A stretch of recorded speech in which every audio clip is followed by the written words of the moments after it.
Hey, it's Jack from Jack Gately Real Estate and the Online Real Estate Academy. Let's get into the market update for December 2023.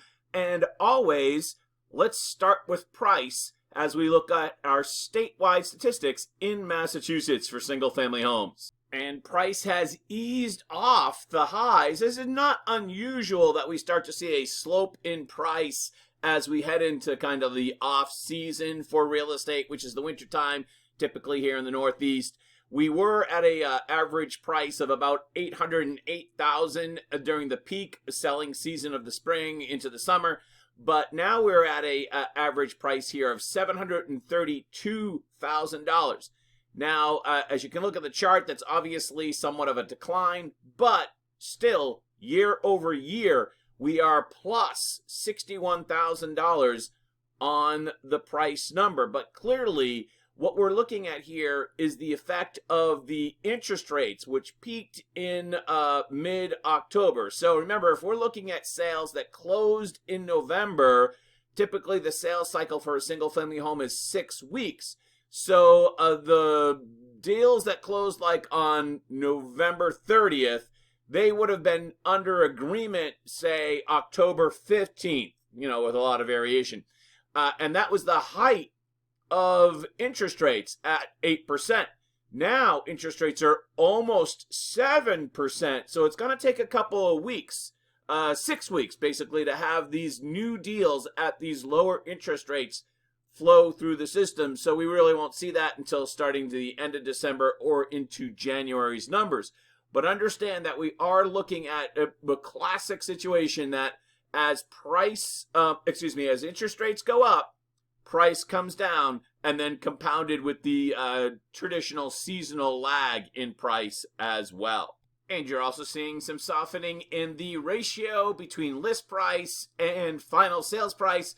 We are now at 100%, which is still really good for sellers, don't get me wrong. So you list your house for $500,000, you sell it for exactly $500,000. You're not going to get a bid up from there on average, nor are you taking anything less than list price on average. So you could say that this is kind of an equilibrium. But again, good news for sellers. Supply remains tight. This is the theme that we've had here for several years now. And year over year, our supply is actually tighter than it was last December. Year over year, we're down 483 homes, statewide single-family homes. So going into December, on December 1st, we had 4,170 homes for sale in Massachusetts. We're now actually below the 4,000 number.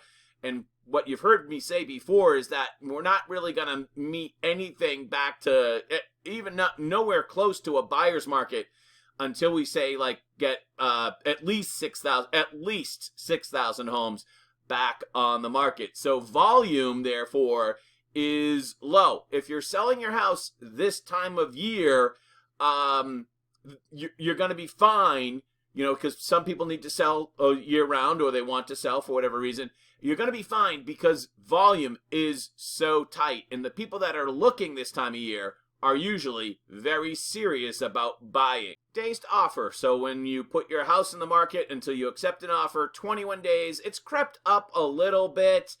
We'll call it 3 weeks. If you add on the average process, which is 6 weeks, so we're looking at a 9 or 10 week process from when you list your house in the market to when you actually close. Yeah, give it about 10 weeks on average. The volume of sales that we've had has remained very steady over the last couple months at about 3,100. This month we're at 3,087. This is a decrease from last year. Year over year, we're at another 3,300 or so. We were 282 off last year's number. And this is what the environment that we're in here now, where interest rates are so high that it's not worth sellers to sell and it's hard for buyers to buy. Now, as I said, interest rates have fallen quite a bit since their peak in mid to late October, and we're going to now see how that ripples through this market this winter. We'll be keeping a very close eye on that. And let's take a look at pending sales, which gives us a look at how the market is handling interest rates. And we look at pending sales, we're at 2989 for the month of November. That's down 429 sales year over year. And yeah, so when you look at these numbers, what you come to conclude is this. Both buyers and sellers have felt some pain from the higher interest rates, which have now fortunately eased off. But clearly, buyers bore the brunt. There were a number of sellers who just decided not to sell. And because they decided not to sell, probably because they didn't want to increase their mortgage rate from like 3.1 to 7.5 or something, they didn't want to do that. They just kept the home that they were in. Therefore, that benefited those people that either had to or wanted to sell. And therefore, while interest rates weren't great for the sellers because prices slipped a little bit, it was much tougher on buyers. Again, if you have a single family home right now, remember that your asset is not only the home that you have, but also most likely that great mortgage you have at 3.3% rather than the current rate, which is just over 7%. All right, so I'm Jack from Jack Gately Real Estate and the Online Real Estate Academy. This has been your Massachusetts market update for December. We'll see you next time.